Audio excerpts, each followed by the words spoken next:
You're listening to the ADHD Support Talk Radio podcast. ADHD Support Talk is sponsored by ADDclasses.com. Visit www.addclasses.com and sign up for free webinars and online events today. Well, welcome back to ADHD Support Talk Radio. I'm your co-host, Lynne Edris, and as a productivity and ADHD coach, I help overwhelmed professionals reduce procrastination, improve time management, and get more done with less effort so that they have more time, more energy, and even more money for what they love most. So as you guys know, I'm a woman with ADD myself, so I've been where so many of you are in that constant state of overwhelm and chaos and underperformance to live a life of more success and fulfillment than I once dreamed possible. You can learn more about me at coachingadvantages.com. And if you'd like to join my next live online productivity workshop, you can simply text the keyword productivity to the number 33777 to be on the list for the next free event. Well, today I am excited to have with me Cameron Gott, and we're going to talk about success with ADHD in a different kind of way. So welcome, Cam. Hey, Lynn, it's great to be here. Thanks for having me. Oh, my pleasure. Well, tell our listeners a little bit about you and where they can learn more about you, all that stuff. Sure. So I'm like Lynn, I'm an ADHD coach. I also train coaches with two groups, with Laurie Dupar and with Denslow Brown. And I mentor coaches, and I write a blog at CameronGott.com, and it's called the Global Creative Blog. And I also just started hosting a podcast with Shelley Collins, a fellow coach, which is called Translating ADHD. And you can find that at translatingadhd.com. We're just getting started and we're having a lot of fun with that. So we'd love to have people come in and give a listen. Very cool. Very cool. Well, you and I spoke on our kind of intro call a little bit about successful people with ADHD. So where do you want to start talking about being successful with ADHD? I think there's a couple different areas to look at there. One, there's a kind of a misconception, or I think the models are a little bit flawed that we see in out there in pop culture, right? Just that you have to be super successful in order to, be successful with ADHD, right? The examples we have are like Adam Levine and Howie Mandel, Richard Branson, right? These sort of super successful entrepreneurs or celebrities. Most of us don't have entourages and go and pick up the dry cleaning, right? I wish. Yeah, or pay that that water bill that's almost due. Most of us are, pretty much on our own. We've got our families, we've got multiple engagements, and it can be a real struggle to have success with ADHD. But I've been coaching for about 20 years now. I work with leaders and influencers. Entrepreneurs and professionals and business owners. And I see a lot of people who are finding ways to be successful and also have ADHD. And I thought it would be a good idea to give some examples, but also like, what are they doing consistently to be able to have their success and still manage their, have their ADHD and have success? I think I was drawn to this topic because my clients kind of are the same clients that you have. They're people that you look at them and from pretty much any perspective from someone on the outside, they're successful, right? People who have achieved, great things in their professions. But the underlying kind of thread among my clients is that even though they may be doing well or well enough, they're not really living up to their potential. So there's that sort of disconnect between what the outside sees and what's really going on, as they always say, like behind the curtain, like, right? Like the Wizard of Oz sort of thing, right? I don't want anybody to see the hot mess I am at home, or I don't want anybody else to see the hot mess of, who I am trying to show up this way in my professional life. And I never really thought about the kind of the examples that we use, right? I'm always talking about, there are people like Ingvar Kamprad, the founder of IKEA, and I'm so bad with recall, Paul Orfalia, the founder of Kinko's. That's all I've got right now, guys. But I always think of them being successful with their ADHD because they came up with new ways to approach their respective industries and then found their own ways to do it, which is sort of like the ADHD superpower, right? That creative out of the box thinking. But that's a really high bar to set, right? Richard? That's right. Most of us just want to have a it's sort of like, it comes down to this, Lynn, I think, is that many of us want to have a plan for the day, consistency through the day, sense of control, and sense of accomplishment at the end of the day, right? Absolutely. Is that too much to ask? Absolutely. Right? Should it be? No, it absolutely. Well, and I was out walking my dog this morning. I'm always thinking about like different metaphors, for the ADHD experience. And you're so right. It's like from the outside, it looks like it's, oh, there's this person, they're being successful. They the house looks pretty good. They've got, the kids are doing okay. And yet, behind the curtain, it's sort of like that, the pilot's trying to keep that plane in the air, like just really fighting that yoke, it's like fighting that yoke to hit that time commitment. Right. And like, did I bring, everything I'm supposed to have? Right. Absolutely. So it's this kind of chaos and storm that's, behind all that, behind the curtain. But if we can start to look at those things and not work so damn hard, to try to have a successful day. So I got 3 areas that I want to share, and I can give you some examples of each of those. Okay. Go for it. Jump in. Yeah. I think that number one, and this is when people come to work with me, they're thinking in terms of destination thinking, right? They're thinking about sort of like, Cam, you've got the tool, right? You've got something for me. And if you give it to me and reveal the secret, I'm going to be fine, right? And so it's either a tool or, I have something for them, or they just have to do one thing different, right? It's sort of like, I just need to, develop good habits. And that's it. It's sort of like this nice, concise picture of success. Right. I just need to manage my time better. Right. Right. Holy wow. Yeah. One thing. Well, that's that kind of destination thinking. It's sort of like, I just need to get to this kind of place of, it's almost like a nirvana, right? And everything's going to be fine. And that's part of the challenge there is it's destination thinking and not journey thinking, right? So shifting to a way of kind of journey thinking in the sense of, instead of, I need this one thing, or, there's a tool that I haven't discovered yet. And once I have that tool, everything's going to be fine, right? It's really about awareness and presence, right? Awareness in the moment, because that's where ADHD can really trip us up, is that because we're, again, struggling with that yoke and we're in our thoughts, what's going on in the moment where we can be missing out on that, right? So that practicing that presence and developing an awareness so you can adjust in that moment. So that's kind of that journey thinking, and considering that it's not about just flipping one switch, right? There's a series of switches that we need to be looking at, and how can we kind of make adjustments on our journey? Because it is a journey. That's how it is. Whether it's through the day, through our span of kind of understanding our ADHD and living with that. One of the big things that gets, again, an area where we struggle is connecting cause and effect. And we tend to live at effect, right? The manifestation, the hot mess, kind of putting out fires. And we don't get back to what's really causing this, right? The executive function challenges. Not that we go and, again, don't want to do the destination thing of that, if I go to cause, I'm going to learn everything. Like it's some kind of holy grail spot, right?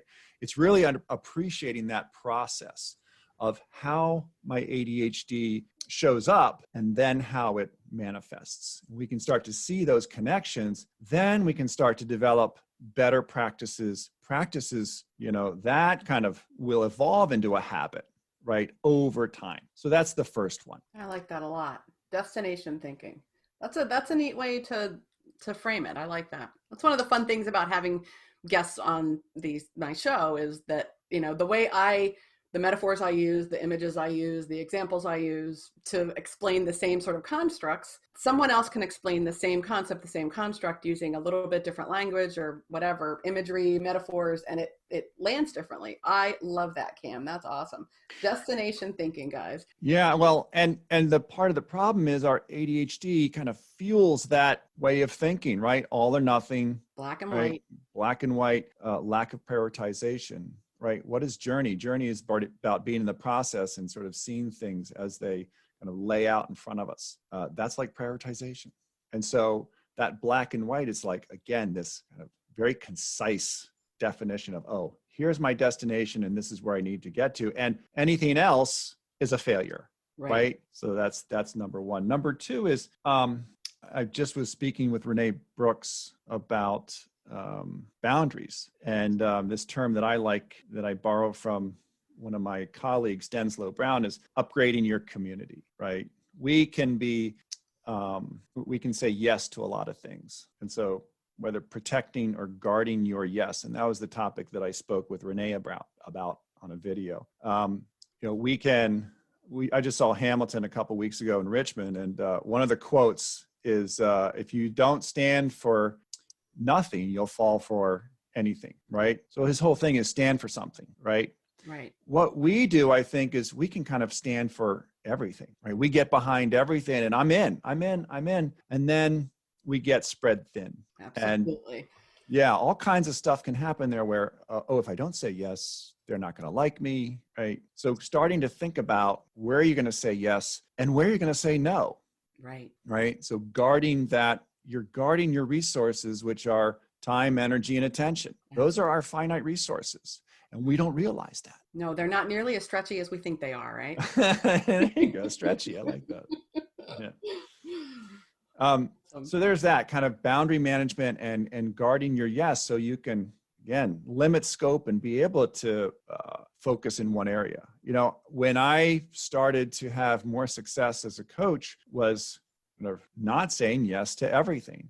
Yes. And then being more of a, again, specialist and develop my area of expertise and mastery. And then I could really dig into this third piece, which is what I call context, right? I think that making context work for us and not against us is the third piece. And so what I mean by context is really like the why, right? Why does this matter? Because we are so wired for context, and it can be a negative thing or a positive thing, right? The negative thing is if I don't show up or if I say no to this person, this means something else, right? It's like we connect ourselves to this kind of disaster outcome or this scenario that's a kind of a nightmare of, if I don't do X, then Y is going to happen, right? And it's sort of like we're connected to this bigger picture, and then we get kind of pulled in all different directions. Right.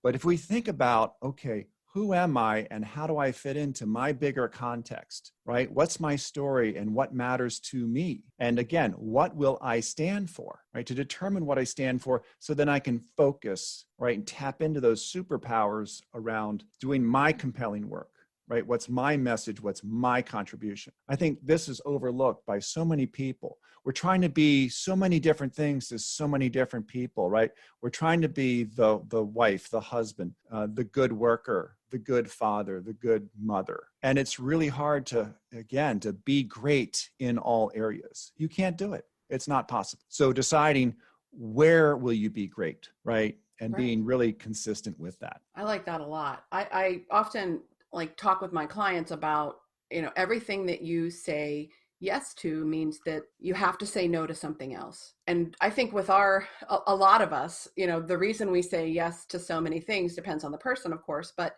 many of us, and this is me absolutely to a T, I have this sort of strange optimism and I get really excited and caught up in the possibilities, right? And I don't want to let an opportunity go. I can see the potential for it. I can see what it could be, and I jump in with both feet. It took me a really long time to realize that every time I jump in with both feet without really thinking about all of the other things that it's going to impact and really, again, that finite resource pool of focus, attention, and energy, every time I allocate focus, attention, and energy to something, I'm taking it away from something else. So you've got to make sure in what direction you're moving, what's important to you, where you want to focus. And it really is all about that context and why it matters to you. It's so important. So many of us feel like we're not managing our time well, and maybe we're not managing our time well, but at the same time, learning to say no, or learning to say not yet, or learning to say maybe later, I'll look at this again is huge. Yeah. And that's huge. Another option we don't think we have is, well, not yet, right? Or not now, not today. Right. See time as an ally, right? As a resource. Right. Yeah. Well, in the podcast that I'm doing with Shelley, we have a theme right? And sort of this, where do we come up with this idea of translating ADHD? And it's a 3-step process, which is, I think it's very much born out of a coaching model of understanding, owning, and then translating, right? To understand, all these 3 different areas, you can't just start, right? You're not just going to start doing this in the sense of going from destination thinking to journey thinking. You're not just going to start like being this great boundary manager, and you're not going to just start like making context work for you. It's really about pausing and developing awareness and understanding how your ADD shows up, how you think in terms of destination, right? Understand that and then own it, because acceptance is really hard with ADHD, right? We're always kind of bargaining or deal making, like, if only I, had this, or woulda, shoulda, coulda, right? We're always kind of doing that deal making and never coming to this place of, you know what? It is what it is. Here's the situation. Own it, accept it. Then you can open the door to this idea of translating. And translating in our thinking is in a couple different ways. One is just leveraging. Right? It's like taking this and starting to understand it so you can leverage and make change, right? To move in the direction of journey thinking, right? Or being able to say no powerfully, right? The other thing is translating in the sense of articulating your experience to others, and the neurotypicals in your life, because they're around us all over the place. Yeah, to be able to articulate our experience so they understand and appreciate, and they can support us, as opposed to us just kind of throwing up our hands when they ask us, "Why were you 10 minutes late? Why do you look so? Looks like a cat just dragged you in. Why is that?" Right. We can't explain it. Or we try to explain it and it sounds like we're making excuses. Exactly. Yeah. Exactly. Yeah. So we're having a lot of fun in the podcast, just sort of moving through that process and looking at ADHD from our vantage point, right? 2 coaches who've been working with a lot of people over the years and sharing what we've learned with the general population. I love it.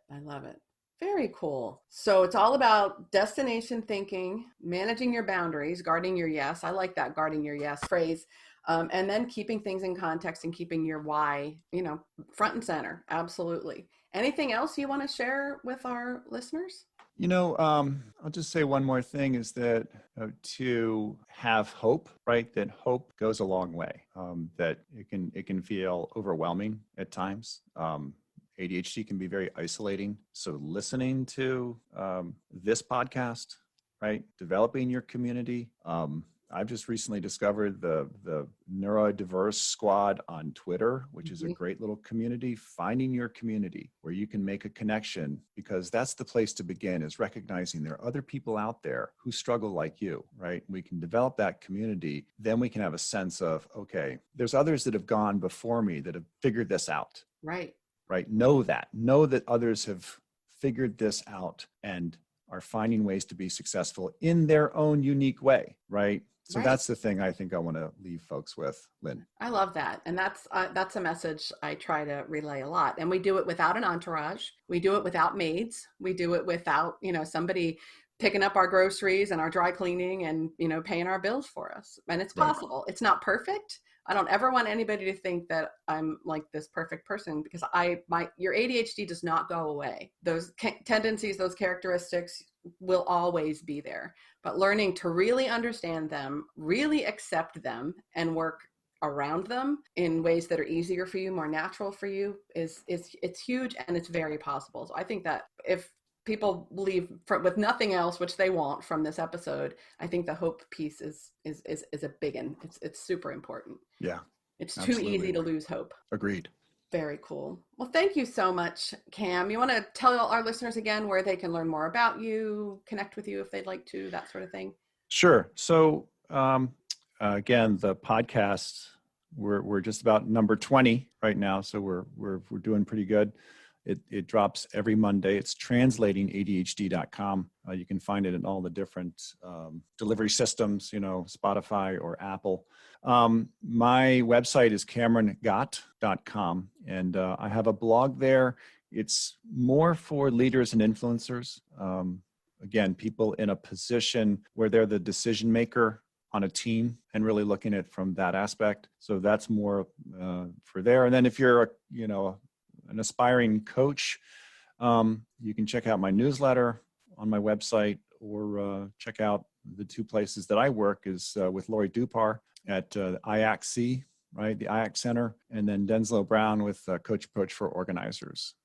So where I'm the resident ADHD coach trainer. Cool. Very cool. Well, thanks so much for being here. I really appreciate you taking time to chat with us today. I could do this all day. Yeah, I know. I was like, you said 15 minutes. I'm like, hey, what? Come on. I got all day. We could spend all day talking about this stuff and have a lot of fun doing it. Yeah. But I always appreciate you being here and sharing your perspective on things. I appreciate the listeners being here and giving us their time and their attention. If you have questions, if you want to, keep the conversation going, join us in the ADHD Support Talk community on Facebook. Connect with us, ask questions, share your opinion, all that good stuff. Well, thanks again for being here, Cam. Thank you guys for listening.